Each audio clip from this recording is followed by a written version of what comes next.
இந்த வெஜிடேரியன்ஸ் சில பேர் ஸ்பிரிச்சுவலா இருக்கும்பொழுது அவங்க என்ன பண்ணுவாங்க, இது நான்வெஜ் சம்பந்தப்பட்ட அனிமல் ஃபேட், இது எங்க ஸ்பிரிச்சுவல் ப்ராக்ரஸ்க்கு எஃபெக்ட் ஆகும்னு அவங்க கன்சிடர் பண்றதுனால அதை யூஸ் பண்றது இல்லை. மேகில பாத்தீங்கன்னா அதுல இருக்கக்கூடிய ப்ரிசர்வேட்டிவ்ல high amount of preservatives add பண்றாங்க, அது குழந்தைங்களுக்கு கெடுதல் அப்படின்னு சொல்லி அதை கொஞ்ச நாள் பேன் பண்ணியிருந்தாங்க.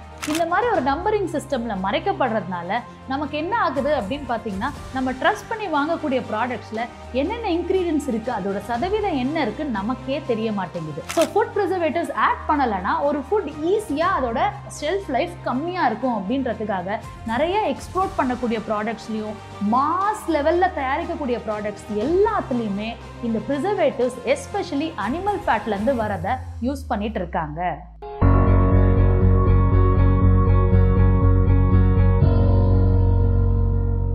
திருப்பதி லட்டுல அனிமல் ஃபேட் இருக்கு. இதை பத்தி தான் பயங்கர ட்ரெண்டிங்கான நியூஸ் போயிட்டு இருக்கு. ஆனா அந்த லட்டுல மட்டும்தான் அனிமல் ஃபேட் இருக்குன்னு நினைக்கிறீங்களா? நீங்க அப்படி நினைச்சிட்டு இருந்தீங்கன்னா அதுதான் கிடையாது. நம்ம அன்றாட வாழ்க்கையில சூப்பர் மார்க்கெட்ல நிறைய பொருட்கள் வாங்குறோம். அங்க இந்த மாதிரி ஒரு கிரீன் கலர் சிம்பல் இருக்கும். அந்த கிரீன் கலர் சிம்பல் இருக்க பொருட்கள் எல்லாமே நம்ம வெஜ்ஜுன்னு சொல்லிட்டு அதை வாங்குறோம். பட் அங்கதான் ஒரு பெரிய ட்விஸ்டே இருக்கு. நீங்க வெஜ்ஜுன்னு மார்க் பண்ணியிருக்க நிறைய ப்ராடக்ட்ஸ்ல பாத்தீங்கன்னா அதுலயும் அனிமல் ஃபேட் இருக்கு. அதை பத்தி தான் இந்த வீடியோல டீட்டெயில்டா விவாதிக்க போறோம். பட் இது ரைட்டா தப்பா அப்படின்றத விட இதை பத்தின அவேர்னஸ் நமக்கு தெரிஞ்சா அதை பேஸ் பண்ணி நம்ம முடிவு பண்ணிக்கலாம். நான் ரோஹினி ஸ்ரீ, உங்க IPR lawyer from lee intelligentsia. நீங்க ஜென்ரலா ஒரு சூப்பர் மார்க்கெட்டுக்கு போய் ஒரு ப்ராடக்ட் வாங்குறீங்க. ஃபார் எக்ஸாம்பிள் பிரெட் எடுத்துக்கலாம். பிரெட்டை நீங்க வாங்கும்பொழுது இதுக்கு பின்னாடி என்னென்ன இன்கிரீடியன்ஸ் கலந்துருக்காங்கன்னு தெரிஞ்சுக்கணும்னா அந்த பிரெட் பேக்கெட் திருப்பி பார்த்தாலே உங்களுக்கு தெரிஞ்சிடும். ஃபார் எக்ஸாம்பிள் நீங்க இப்போ பிஸ்கெட் வாங்குறீங்க. பிஸ்கெட் வாங்கும்போது அதுக்கு பின்னாடி இன்கிரீடியன்ஸ் பார்க்கும்போது ஃபர்ஸ்ட் மைதா, சுகர், அதுக்கு கீழே அப்படியே வந்தீங்கன்னா உங்களுக்கு புரியாத சில வார்த்தைகள் இருக்கும். எமல்சிஃபயர்ஸ், ரேசிங் ஏஜென்ட்ஸ். ஸோ அந்த மாதிரி வேர்ட்ஸோட சேர்த்து ஒரு நம்பரும் மென்ஷன் ஆயிருக்கும். 530 clause 2, 322 clause 1, அந்த மாதிரி நம்பர்ஸ்லாம் கொடுத்துருப்பாங்க. இந்த நம்பர் தான் உங்களுக்கு அனிமல் ஃபேட்டுங்கிறத எக்ஸ்பிளிசிட்டா சொல்லாம மறைமுகமா இந்த நம்பர் மூலமா சொல்றாங்க. அப்படியே அந்த இன்கிரீடியன்ஸ் கீழே படிச்சு பார்த்தீங்கன்னா நம்பர்ஸ் இன் bracket as per international numbering system. இந்த நம்பரிங் சிஸ்டம் என்னங்க, அதை பத்தி தெரிஞ்சுக்கலாம். ஃபுட் அடிட்டிவ்ஸ்னா என்ன? நீங்கள் மாஸ் ப்ரொடக்ஷன் பண்ணக்கூடிய பிஸ்கட்லேயோ இல்லை பிரெட்லேயோ இல்லை எனி அதர் பேக்கேஜ்டு ஃபுட் ப்ராடக்ட்ஸ்லையோ அந்த ஃபுட் ப்ராடக்டோட கலரை என்ஹான்ஸ் பண்ணுறதோ இல்லை டேஸ்ட்டை என்ஹான்ஸ் பண்ணுறதோ இல்லை அதோட ஷெல்ஃப் லைஃப்பை என்ஹான்ஸ் பண்ணுறதுக்கு யூஸ் பண்ணக்கூடிய ப்ராடக்ட்ஸ் பேர் தான் ஃபுட் அடிட்டிவ்ஸ். அந்த ஃபுட் அடிட்டிவ்ஸ் கீழே நிறைய விதமான காம்பனன்ட்ஸ் இருக்குது. ஃபார் எக்ஸாம்பிள் ரேசிங் ஏஜென்ட் சொல்லுவாங்க. இப்போ பேக்கரி ஐட்டம்ஸில் நீங்கள் பார்த்தீங்கன்னா அவங்க அந்த ஓவனில் வைக்கும்போது அது ரேஸ் ஆகும் அந்த பிரெட். அதுக்காக யூஸ் பண்ணுற ஏஜென்ட் தான் ரேசிங் ஏஜென்ட். இன்னொன்று வந்து பார்த்தீங்கன்னா கலரிங் ஏஜென்ட். அந்த ஃபுட்டோட கலரை என்ஹான்ஸ் பண்ணுறதுக்காக அதை யூஸ் பண்ணுவாங்க. இதை யூஸ் பண்ணுற இந்த காம்பனன்ட்ஸ் எல்லாமே ஒரு அனிமல் கிட்ட இருந்தோ இல்லை பிளான்ட்டோட சோர்ஸ்லேருந்து தான் அது வரும். அது எந்த அனிமல் எந்த பிளான்ட்ஸ் அப்படின்னு தெரிஞ்சுக்கிறதுக்கு தான் அந்த நம்பரை ஸ்பெசிஃபிக்காக குறிப்பிடுறாங்க.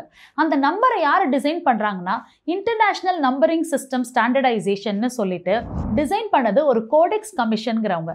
இவங்க இன்டர்நேஷ்னல் லெவலில் ஒவ்வொரு ஃபுட் ப்ராடக்ட்ஸ்லையும் எவ்வளோ தூரம் ஃபுட் அடிட்டிவ்ஸ் யூஸ் பண்ணலாம், அந்த ஃபுட் அடிட்டிவ்ஸோட சோர்ஸ் என்ன அப்படின்றத மென்ஷன் பண்ணுறது தான் இந்த இன்டர்நேஷ்னல் நம்பரிங் சிஸ்டம். இதில் நமக்கு பார்த்தீங்கன்னா இந்த இன்க்ரீடியன்ட்ஸில் ஸ்பெசிஃபிக்காக இந்த இன்க்ரீடியன்ட் யூஸ் பண்ணுறோம் அப்படின்னு நம்பரோட மென்ஷன் பண்ணியிருக்காங்க. ஆனால் எவ்வளோ சதவீதம் யூஸ் பண்ணுறோம் அப்படின்றது தான் இங்கே பாயிண்ட்டே. இந்த இடத்துல இவ்வளோ பர்சன்டேஜ் ஆஃப் எமல்சிஃபயர்ஸ் யூஸ் பண்ணுறோன்னு மென்ஷன் பண்ண மாட்டாங்க. ஏன்னா அது ஃபுட் சேஃப்டி ஆஃபீஸரோட சர்டிஃபிகேட் கீழே வந்துடும். அவங்க என்ன பண்ணுவாங்க அப்படின்னா ஒரு ப்ராடக்டை தயாரிக்கும் பொழுது அதில் இவ்வளோ சதவீதம் தான் நான் அனிமல் ஃபேட் யூஸ் பண்ணுறேன் அப்படின்னா நீங்கள் அதை வெஜிடேரியன் ப்ராடக்டாக கன்சிடர் பண்ணலாம் அப்படின்றது இந்த இன்டர்நேஷ்னல் நம்பரிங் சிஸ்டமோட ரூல் புக்கில் இருக்குது. இதுதான் இங்கே இருக்கக்கூடிய மிகப்பெரிய ட்விஸ்டே. ஏன்னா நம்ம வெஜிடேரியன் ப்ராடக்ட்னு போய் கடையில் வாங்குகிறோம். அதில் க்ரீன் கலர் மார்க்கும் இருக்குது. ஆனால் அதில் க்ரீன் கலர் மார்க் இருந்தாலுமே அதில் அனிமல் ஃபேட்டோட சதவீதம் 0.1% இல்லை 0.001% தான் இருக்குது அப்படின்னா நீங்கள் வெஜிடேரியன் மார்க் பண்ணிக்கலாங்கிறது தான் ஸ்டாண்டர்ட். பட் நான் நிறைய ஸ்பிரிச்சுவல் ஆர்கனைசேஷனில் பார்த்துருக்கேன். என்னென்னா அவங்க சொல்லுவாங்க நாங்கள் பிஸ்கெட் சாப்பிட மாட்டோம் சூப்பர் மார்க்கெட்லேருந்து வாங்கி, பிரெட் சாப்பிட மாட்டோம் அப்படின்னு சொல்லுவாங்க. ஏன் நீங்கள் கேட்டு பார்த்தீங்கன்னா அவங்களே சொல்லுவாங்க அதில் அனிமல் ஃபேட்ஸ் இருக்குங்க, அதனால் நாங்கள் ஹோம் பேஸ்டாக தான் இதை நாங்கள் தயாரித்து நாங்கள் சாப்பிடுவோம் அப்படிம்பாங்க. ஏன்னா இந்த வெஜிடேரியன்ஸ் சில பேர் ஸ்பிரிச்சுவலாக இருக்கும் பொழுது அவங்க என்ன பண்ணுவாங்க, இது நான்வெஜ் சம்மந்தப்பட்ட அனிமல் ஃபேட், இது எங்கள் ஸ்பிரிச்சுவல் ப்ராக்ரஸ்க்கு எஃபெக்ட் ஆகும்னு அவங்க கன்சிடர் பண்ணுறதுனால அதை யூஸ் பண்ணுறது இல்லை. பட் ஒரு லேமேனாக நான் ஒரு ப்ராடக்ட் போயிட்டு இது வெஜிடேரியன் ஃபுட் வாங்க போகிறேன் அப்படின்னா அதில் அனிமல் ஃபேட் இருக்கா இல்லையாங்கிறது மறைக்கப்படுது. இந்த மாதிரி ஒரு நம்பரிங் சிஸ்டமில் மறைக்கப்படுறதுனால நமக்கு என்ன ஆகுது அப்படின்னு பார்த்தீங்கன்னா, நம்ம ட்ரஸ்ட் பண்ணி வாங்கக்கூடிய ப்ராடக்ட்ஸில் என்னென்ன இன்க்ரீடியன்ஸ் இருக்குது, அதோட சதவீதம் என்ன இருக்குன்னு நமக்கே தெரிய மாட்டேங்குது. ஆனால் இந்த மாதிரி அனிமல் ஃபேட் ஏன் ஆட் பண்ணுறாங்கங்கிறத நம்ம தெரிஞ்சுக்கலாம். அந்த ஃபுட் வந்து பார்க்குறதுக்கு அப்பியரன்ஸாக நல்ல அப்பீலிங் கலரில் இருக்கணும் அப்படின்றதுக்காக கொடுக்குறாங்க. ஃபார் எக்ஸாம்பிள், நீங்கள் நிறைய பிஸ்கெட்ஸ் பார்த்தீங்கன்னா அதோட கலர் வந்து நமக்கு ரொம்ப அட்ராக்டிவாக இருக்கும். இன்னொரு ஃபுட் அடிட்டிவ் பார்த்தீங்கன்னா அந்த டேஸ்ட்டுக்காக யூஸ் பண்ணுவாங்க. நிறைய சிப்ஸில் வந்து பார்த்தீங்கன்னா திரும்ப திரும்ப நம்ம அந்த சிப்ஸ் சாப்பிடணும்னு நமக்கு தோணும். அதுதான் டேஸ்ட் என்ஹான்சர்ஸ்.